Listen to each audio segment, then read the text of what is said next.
Hi hello అందరికి నమస్తే. Welcome to our channel. నా పేరు రవీందర్.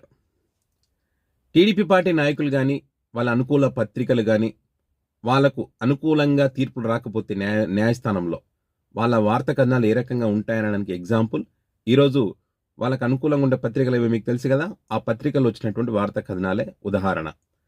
ఏదైతే వైసీపీ హయాంలో గనుల శాఖ ఎండీగా పనిచేసినటువంటి వెంకటరెడ్డి 50 రోజులకు పైగా అవుతుంది ఆయన అరెస్ట్ చేసి జైల్లో ఉన్నాడు ఆయన.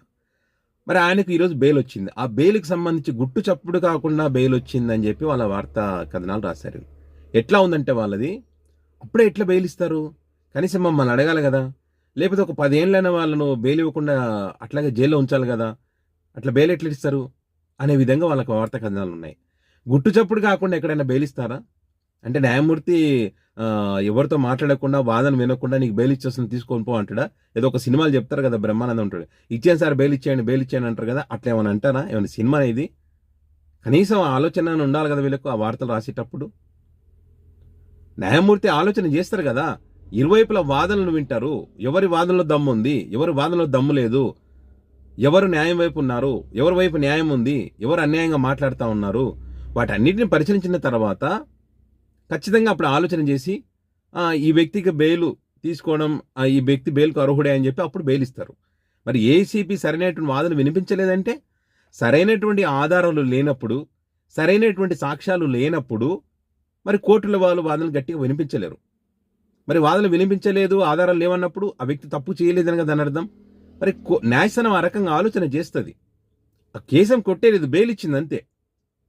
సరైన ఆధారాలు సేకరించిన తర్వాత రాబోయే రోజుల్లో ఖచ్చితంగా సరైన ఆధారాలు ఉంటే ఆ వ్యక్తికి శిక్ష పడుతుంది. అంతే తప్ప గుట్టు సప్పుడు కాకుండా బెయిల్ ఇట్లు ఇస్తారు, మాకు తెలియకుండా బెయిల్ ఇట్లు ఇస్తారు, మాకు ఆ వ్యక్తి నచ్చలేదు కాబట్టి 10 సంవత్సరాలు బెయిల్ ఇవ్వకుండా అట్లా జైల్లో ఉంచాలి అని చెప్పి ఆ న్యాయ వ్యవస్థను తప్పుపట్టడం, ఆ న్యాయమూర్తిని తప్పుపట్టడం, ఆ ఏసీపీని తప్పుపట్టడం, ఆ న్యాయవాదులను తప్పుపట్టడం, అందరినీ తప్పుపడుతూనే ఉంటారు వీళ్ళు. వీళ్ళకి నచ్చకపోతే, వీళ్ళకి నచ్చితేనేమో ఇంకో రకంగా మాట్లాడతారు. చంద్రబాబు నాయుడు గారి అరెస్ట్కి సంబంధించి 50 రోజుల పైన 3 రోజులు జైల్లో ఉన్నారు కదా. అట్టెట్లా జైల్లో ఉంచుతారు ఈయనని? నిప్పు లాంటి మనిషిని నిప్పులా బ్రతికాడు ఈయన ఎట్లా జైల్లో పెడతారా? వెంటనే బెయిల్ ఇచ్చేయండి బెయిల్ అని చెప్పి మాట్లాడతారు. మరి న్యాయస్థానం అప్పుడు బెయిల్ ఇవ్వలేదంటే న్యాయమూర్తిని తప్పుపట్టిరు, సుప్రీంకోర్టుని తప్పు, అన్నింటిని తప్పుపట్టిరు.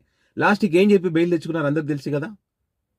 ప్రపంచంలో లేని రోగాలు తన బాడీలో ఉన్నాయని చెప్పి బెయిల్ తెచ్చుకున్నటువంటి పరిస్థితి అయినది. మరి దీంట్లో స్కిల్ డెవలప్మెంట్ కేసు తప్పు చేయలేదని చెప్పారా? చెప్పలేదు కదా. ఆ కేసుని కొట్టేయలేదు కదా. ఆ రకంగా ఆయన బయటకు ఆయన దేవుడు, నిప్పు, నిజం గెలిచింది, నిజాది గెలిచింది. న్యాయమూర్తి ఆశ్చర్యపోయాడు, ఈ రకంగా పాపం ఈయన జైల్లో పెడతారా, ఈ రకంగా ఇన్ని అవసరం గురి చేస్తారా, ఈయన నిప్పులాంటి బతికిన వ్యక్తిని అని చెప్పి కోర్టులో ఆశ్చర్యపోయిన చెప్పే విధంగా వాళ్ళు అప్పుడు వార్తా కథనాలు రాశారు. ఎందుకంటే వాళ్ళకి అనుకూలమైనటువంటి వ్యక్తి కదా. ఇప్పుడు వాళ్ళకి అనుకూలమైనటువంటి వ్యక్తి కాదు, వాళ్ళకి అపోజిషన్గా ఉన్నటువంటి పార్టీలో ప్రభుత్వంలో పనిచేసినటువంటి వ్యక్తి కాబట్టి ఈ వ్యక్తిని తప్పు పట్టాలి, ఈ వ్యక్తి తప్పుందని చెప్పాలి. ఈ వ్యక్తి తప్పుందని చెప్తే జగన్మోహన్ రెడ్డి కూడా తప్పు అవుతుంది.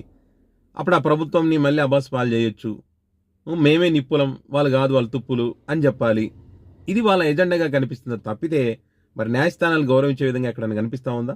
వాళ్ళ వార్తా కథనాల్లో ఎక్కడే కనిపించలేదు.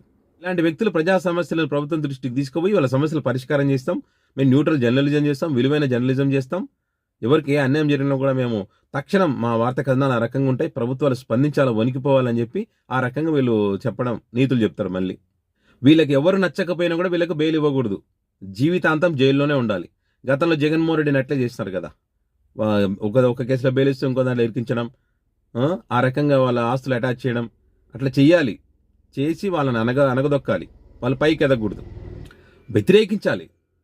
మీకు నచ్చినప్పుడు ఎంత కొంత వ్యతిరేకిస్తారు, అంతేగాని మరి ఇంత దారుణంగా న్యాయస్థానాలను కూడా తప్పుపడుతూ, న్యాయమూర్తిని కూడా తప్పుపడుతూ, న్యాయమూర్తి యొక్క పేరును కూడా అక్కడ ప్రస్తావిస్తూ, ఈ న్యాయమూర్తి ఏదో గుట్టు సభ్యులు కాకుండా బెయిల్ ఇచ్చిందనే విధంగా ప్రజలను తప్పుదో పట్టించే ప్రయత్నం చేస్తూ ఆ రకంగా వార్తా కథనాలు రాస్తూ ఉన్నారు. ఇట్లా తయారైపోయింది వ్యవస్థ.